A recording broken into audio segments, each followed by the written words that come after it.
Hallo Leute, hier ist wieder Michael Grant mit Klartext. Heute zu einem Thema, das ich bei YouTube bisher noch nicht gebracht habe, wohl aber auf meinem Blog habe ich sehr viele Artikel darüber geschrieben. Und zwar geht es um das Verhältnis der Palästinenser und Israel. Ich war selber vor Ort, ich habe selber Palästinensergebiete besucht und ich habe selber mitbekommen, wie ich in einem Bus mit Touristen saß und durch Palästinensergebiet gefahren worden bin und der israelische Reiseführer sehr stolz war, dass die Israelis die ganzen Palästinenser Dörfer zerschossen haben.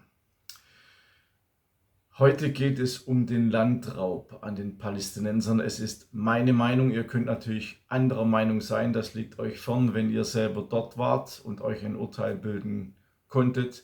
Dann können wir darüber diskutieren. Wenn ihr nur in den Sesseln sitzt und von der Ferne das ansieht, dann seid ihr nicht meine Gesprächspartner. Israel hat unlängst 764 neue Wohneinheiten in Judäa und Samaria genehmigt.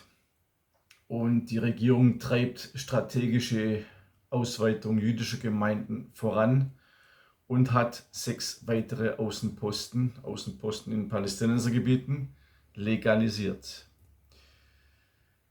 Unlängst hat der oberste Planungsrat der Zivilverwaltung im Verteidigungsministerium die endgültige Genehmigung für den Bau von 764 neuen Wohneinheiten erteilt. Damit können die Pläne offiziell veröffentlicht und die Verfahren zur Erteilung von Baugenehmigung eingeleitet werden. Den größten Anteil erhält die Gemeinde Hashomanaim nahe Modin, unmittelbar an der grünen Linie mit 478 neuen Einheiten. Weitere 230 Wohnungen entstehen in Beitar Illit südlich von Jerusalem sowie 56 Einheiten in der nördlich gelegenen Gemeinde Givat CF. Die Entscheidungen sind Teil eines längerfristigen politischen Kurses, der seit 2022 deutlich an Dynamik gewonnen hat. Finanzminister Bezalel Smotrich, der in seiner zusätzlichen Funktion im Verteidigungsministerium die Zivilverwaltung beaufsichtigt, sprach von einem strategischen Schritt. Ich zitiere: Wir setzen die Revolution fort. Die heutigen Genehmigungen sind Teil eines klaren Plans zur Stärkung des Siedlungswerkes für Lebenskontinuität, Sicherheit und Wachstum. Zitat Ende.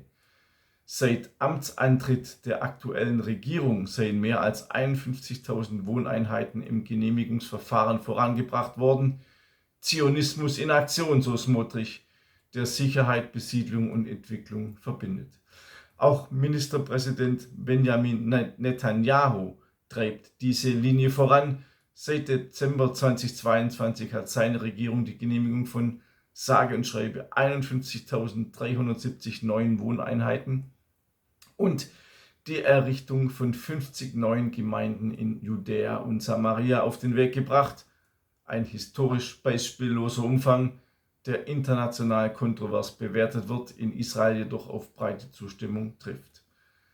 Unlängst kündigte der Regionalrat Binjamin zudem einen weiteren bedeutenden Schritt an: die offizielle Legalisierung von 6 bisher nicht anerkannten Außenposten, also in Palästinensergebieten. Dabei handelt es sich um Ahia, Adel Ad und Nofai Brat, die bereits im Mai Regierungsanerkennung erhielten, sowie Harascha, Migron und Schwut Rachel, die im März als eigenständige Ortsteile bestehender Gemeinden ausgewiesen wurden. Alle 6 Orte bestehen seit Jahrzehnten und beherbergen bereits hunderte Bewohner. Die Retroaktivierung ihres Status war eines der zentralen Anliegen der lokalen Siedlerführung. Laut aktuellen demografischen Daten lebten zum 1. Januar 2026 529.704 jüdische Israelis in Judäa und Samaria, rund 5,28% der Landesbevölkerung. Nach einer Umfrage vom Jahresbeginn wünschen sich fast 70% der israelischen Bevölkerung, dass Jerusalem im umstrittenen Gebiet volle rechtliche Souveränität übernimmt. Während die internationale Gemeinschaft diese Entwicklung meist kritisch bewertet, wird sie in Israel unterschiedlich eingeordnet. Befürworter sehen darin eine konsequente sicherheitspolitische Ausrichtung, Kritiker warnen vor politischen Spannungen und diplomatischen Belastungen. Fest steht, die Realität vor Ort verändert sich rasch und dauerhaft. Diese Zahlen und Daten habe ich aus einem Artikel entnommen mit dem Titel Israel genehmigt 764 neue Wohneinheiten in Judäa und Samaria im Internetportal Israel heute. Für mich ist die Besiedlung, die Zwangsbesiedlung von Israelis auf palästinensischem Gebiet Landraub. Wer selber in Israel war und selber in den Palästinensergebieten, der sieht, wie absolut arm und ärmlich die Palästinenser leben müssen, weil sie sind von den Israelis abhängig. Sie sind von der Wasserzufuhr der Israelis abhängig. Sie sind, ähnlich wie im Gazastreifen, auch davon abhängig, dass man Lebensmittel zu ihnen liefert. Es ist eine Kritik an der israelischen Regierung und es ist kein Antisemitismus, also dreht nicht gleich wieder durch, sondern wie gesagt, besucht das Land selber, seid dort und besucht nicht nur Tel Aviv, sondern besucht die Außenposten, besucht Palästinensergebiete, besucht all die Gebiete, die Israel annektiert hat und die völkerrechtlich nicht zu Israel gehören und dennoch die Israelis dort mit Militärposten sind. Zum Beispiel war ich auch auf den Golanhöhen. Also, ich bin ganz klar für eine Zwei-Staaten-Lösung und die israelischen Siedlungen haben in Palästinensergebieten nichts zu suchen. Das ist meine persönliche Meinung. Es gibt sehr, sehr viele NGOs, die dieses Thema aufgreifen. Es gibt auch sehr, sehr viele NGOs, die links, Antifa, aggressiv vorgehen. Das finde ich nicht gut. Man muss einen Weg auf diplomatischem Parkett finden. Alles über solche NGOs in meinem Buch Staatsgeheimnis NGO-Finanzierung. In diesem Buch führe ich Hunderte von NGOs auf. Die meisten sind linke NGOs, linke, die mit Milliarden von deutschen Steuergeldern unterstützt werden. Auch in meinem neuen Buch Deutschland muss vernichtet werden gehe ich auf Landraub ein. Und zwar auf den Landraub an uns Deutschen.